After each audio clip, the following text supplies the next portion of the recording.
ಏನು ಚಂದನ ಇಲ್ಲಮ್ಮ ಬರಲೇ ಇಲ್ಲ. ಅದೇ ಮಾವ, ದೇವಸ್ಥಾನಕ್ಕೆ ಹೋಗ್ತೀನಿ ಅಂತ ಹೋದವರು ಇನ್ನೂ ಬಂದಿಲ್ಲ ನೋಡಿ. ನಾನು ಅದನ್ನೇ ಯೋಚನೆ ಮಾಡ್ತಿದ್ದೆ. ಬಂದ್ಲಲ್ಲ ಚಂದನ. ಓ ಚಂದನ, ಬಾಮ್ಮ ಬಾ. ಇಷ್ಟೊತ್ತಾದ್ರೂ ಬರ್ದಿರೋದು ನೋಡಿ ಎಲ್ಲಿ ಹೋದ್ಲು ಅಂತ ವಿಚಾರಿಸ್ತಾ ಇದ್ದೆ. ಅದು ಯಾಕೋ ಸ್ವಲ್ಪ ಮನಸ್ಸಿಗೆ ನೆಮ್ಮದಿ ಇರಲಿಲ್ಲ ಅನಿಸ್ತು. ಅದಕ್ಕೆ ಸ್ವಲ್ಪ ದೇವಸ್ಥಾನಕ್ಕೆ ಹೋಗಿ ಬರೋಣ ಅಂತ. ಅಮ್ಮ, ನಿನಗೆ ಈ ಊರು ಹೊಸದಲ್ವಾ, ಅದಕ್ಕೆ ಇಷ್ಟೊತ್ತಾದರೂ ಬರಲ್ವಲ್ಲ ಅಂತ ಗಾಬರಿಯಿಂದ ಮಾತಾಡ್ತಾ ಇದ್ವಿ. ಅದಿರಲಿ ಬಿಡು ಚಂದನ, ನೀನೀಗ ನಮ್ಮ ಮನೇಲಿ ಒಬ್ಳಾಗ್ಬಿಟ್ಟಿದೀಯ. ನಿನಗೇನಾದರೂ ತೊಂದರೆ ಸಮಸ್ಯೆ ಇದ್ದರೆ, ನಿನ್ನ ಮನಸ್ಸಲ್ಲಿ ನೋವಿದ್ರೆ ನಮ್ಮ ಹತ್ರ ಹೇಳ್ಕೊಳಮ್ಮ.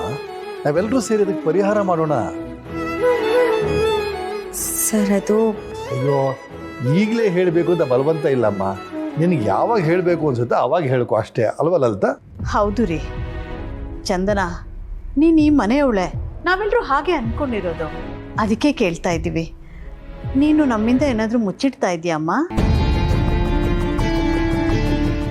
ನಿನ್ನ ಮನಸ್ಸಲ್ಲಿ ಏನೇ ವಿಷಯ ಇದ್ರೂ ಅದನ್ನು ನಮ್ಮ ಜೊತೆ ಹೇಳ್ಕೊಳಮ್ಮ. ಒಬ್ರಿಗೊಬ್ರು ಆಸರೆಯಾಗಿದ್ಕೊಂಡು ಸಹಾಯ ಮಾಡೋದೇ ಅಲ್ವಾ ಜೀವನ.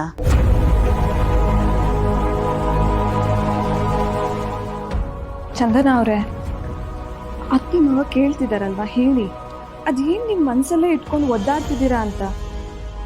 ನೀವು ಹೇಳಿದ್ರೆ ನಾವೆಲ್ಲ ಸೇರ್ಕೊಂಡು ಸಾಲ್ವ್ ಮಾಡ್ಬೋದಲ್ವಾ? ಆ ಥರ ಎಲ್ಲ ಏನೂ ಇಲ್ಲ. ಏನಾದರೂ ಇದ್ರೆ ಹೇಳ್ತೀನಿ ಸರ್. ಸರಿಯಮ್ಮ, ನಾವು ಬಲವಂತ ಮಾಡಲ್ಲ.